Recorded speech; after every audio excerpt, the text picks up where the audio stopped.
So, no. Do y'all ever say sup though with me or not?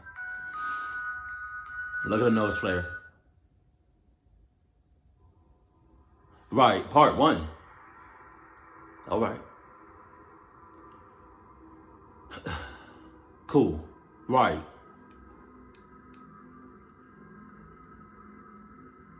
This is the story of a 15-year-old boy named Daniel, Sus. who was living peacefully with his family. Okay. He belonged to a very rich family and was the only child of his parents. You know? Just because you have money, just because you're rich, doesn't mean you need to be isolated from everybody and everything. Okay? It doesn't mean that. We understand that you have money. We understand that you have acres on acres on acres on acres. I understand that. But if I have a friend and they got money and they got a house, right? A big ass house, but they're isolated from everybody, don't invite me over. I'm gonna feel like somebody's in cahoots. Somebody's gonna try something. I don't got time for that. I really don't. I don't. So, yeah, cause best believe if I ever get like a lump sum of money or like just get money out the ass one day, I'm not gonna be isolated. I'm gonna be in a neighborhood, probably gated though.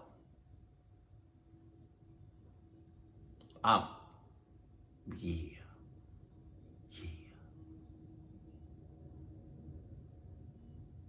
Either gated or a really, really nice neighborhood.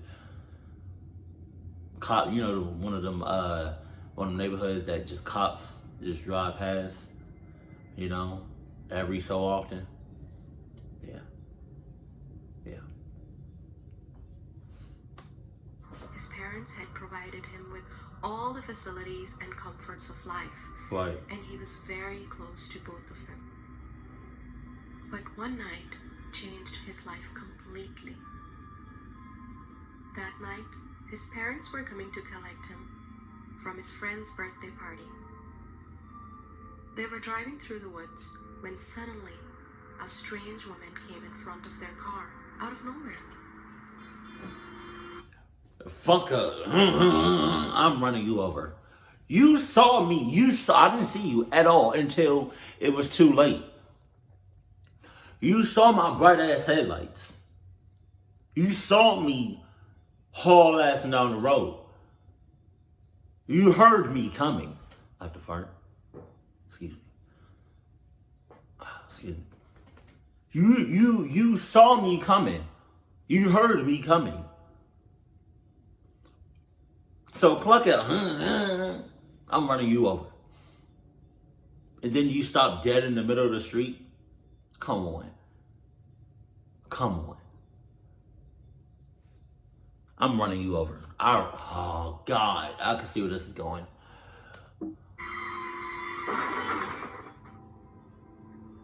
Daniel's dad lost control and their car hit the woman. Whoa. The accident was so brutal that the woman and they both died on the spot. Wow. Daniel was shattered. After their death, Daniel was left all alone. He had no other family to turn to. You got Adidas. Except for his aunt and uncle who lived in another town. And Adidas. His aunt and uncle were very sweet and humble. They did not have a child of their own, so they were really happy to raise Daniel as their own son. However, Daniel was in a miserable state and had no other choice but to go with them. His aunt and uncle were rather poor and lived in a very secluded area in a small cottage. What's up, bruh? From all the hustle and bustle. Damn. Their house was in the middle of nowhere. Oh my God. This really bothered Daniel. He could not see any neighboring house for miles. Despite being with his relatives, he felt lonely and started to miss his dead parents even more. Oh shit.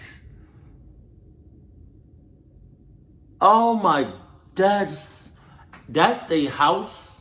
That's definitely a sus house, a cahoots house, a sus who's house. With sus people in there, cahoots people in there, and sus hoots people in there. Bruh, I'm not doing. I don't want to have nothing to do with that family. I mean, with that house and the family. I have to fart, but it's like. Sorry, excuse me. Sorry. Whew.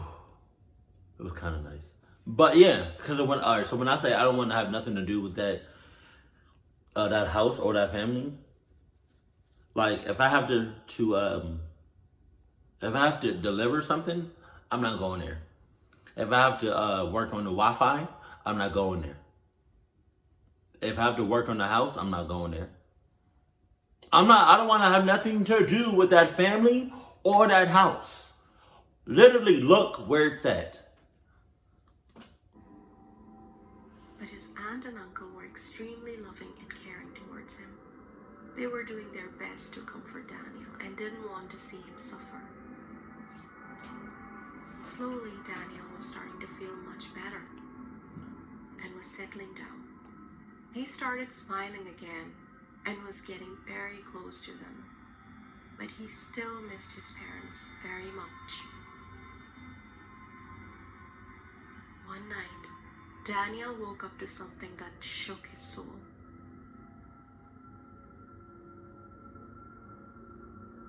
Curtains, blinds, no curtains. Why the hell open?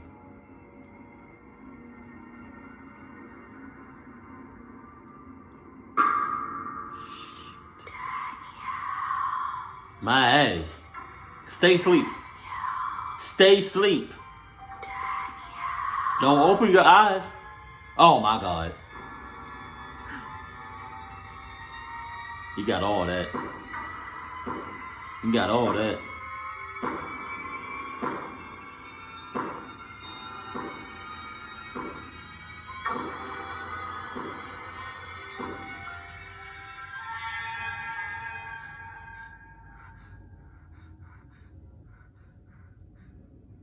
It's inside the house or inside of him. It's in the bed. Oh.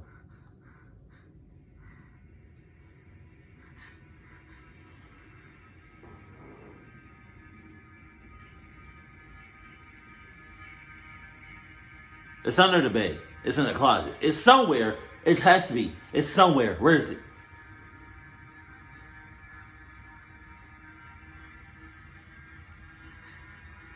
You're a dumbass.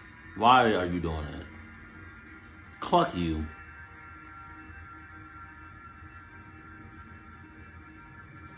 Come on with the jump scares. Come on, man. Jesus. Cluck a woo woo woo. I feel like the uncle and the aunt has something to do with the woman that got ran over. Unless that's her.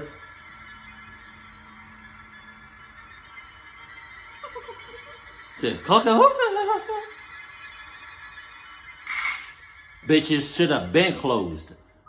Next morning, he told his aunt and uncle about what he saw in the window, but they didn't believe him.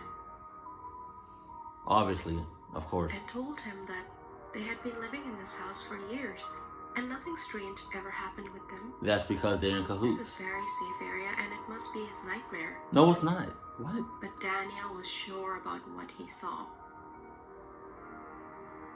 The next night, when Daniel was about to fall asleep, he heard someone walking in his room. Oh.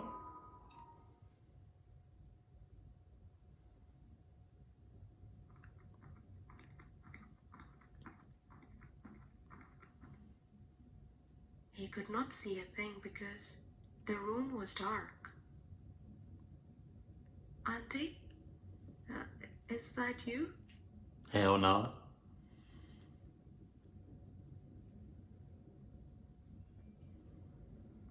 Come on with the jump scares. Jesus. Oh.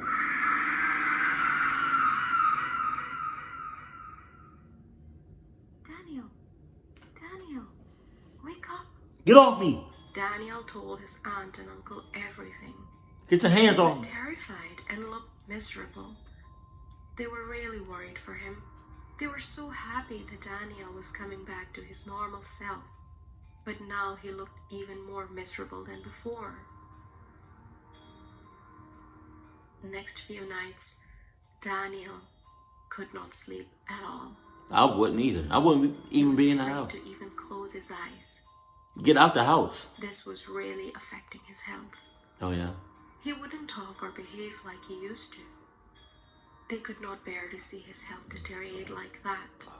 Deteriorate? They felt as if they were losing their own child, and when they could not do anything to save him, they decided to take him to a good psychiatrist. A cluck psychiatrist. After examining Daniel's condition, the psychiatrist told them that Daniel is suffering from severe mental trauma after his parents' sudden death. It seems like the loss of his parents has affected him so much, both mentally and emotionally, that he has developed schizophrenia. Jesus. A condition which is causing him to see things which aren't real. He prescribed Daniel some strong antipsychotic medications and told them that he should take these medications regularly. Otherwise, Daniel's condition can deteriorate to the point of no return. His aunt and uncle started taking care of Daniel more than ever. They made sure he takes his medications regularly. But sadly, Daniel's condition was not improving. That's because it's real. One night, his uncle felt really sick. He possessed. His aunt had to rush him to the hospital Ew. in the middle of the night. Daniel was asleep. His aunt did not want to wake him up because she was afraid that he might not fall back to sleep. So he in the house by himself. So she locked him in the house and drove to the hospital. You son of a bitch. Daniel heard the car leaving and woke up. Auntie? Uncle? He realized that he was all alone in the house. But shit. That was enough to make him paranoid. He knew that any second that woman would appear from the dark and there will be nobody to save him tonight. This will be his end. Anxiety hit him so hard that he started searching for his pills like a lunatic. All he wanted was to take his pills so he could calm himself and hide under the blankets. When he couldn't find his pills anywhere, he thought that his aunt must have put them somewhere in her room. You just said they don't work. He got enough courage to get out of bed and ran towards her bedroom.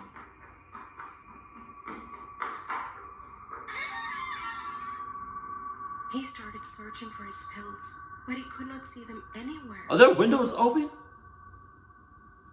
Where did she keep them?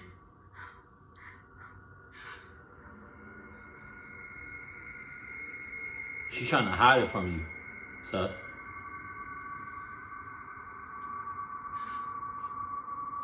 She wants you clucked up.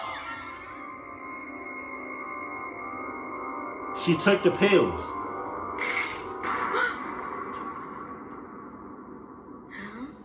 A mask? That night, Daniel found out that his aunt and uncle were behind all this. Their plan was to drive him insane and send him to an asylum so they can get all the wealth Daniel's parents had left for him. They would have succeeded if Daniel hadn't found that mask that night in his aunt's wardrobe. After that, Daniel left their house, called the police for help, and his greedy aunt and uncle finally got what they deserved.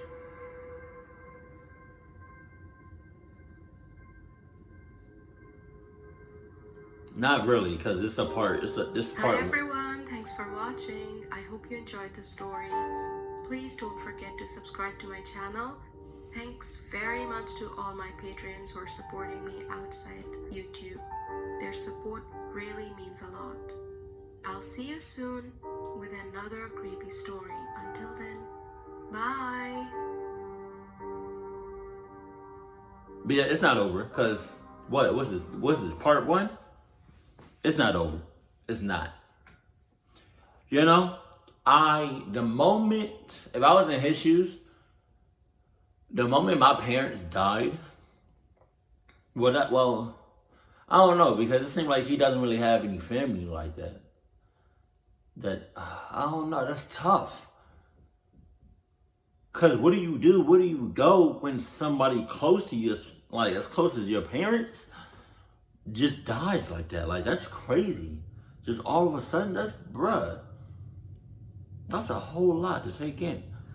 But, man, I definitely would not go to my aunt's, and if I'm putting myself in his shoes, I definitely would not go to my aunts and uncles' house whatsoever, or have nothing to do with them. Bruh, their house is literally in the middle of nowhere, in the middle of the woods, with some tall ass trees. Nobody, nobody, nothing. The next civilization is probably well more, well off, far away than 6 miles.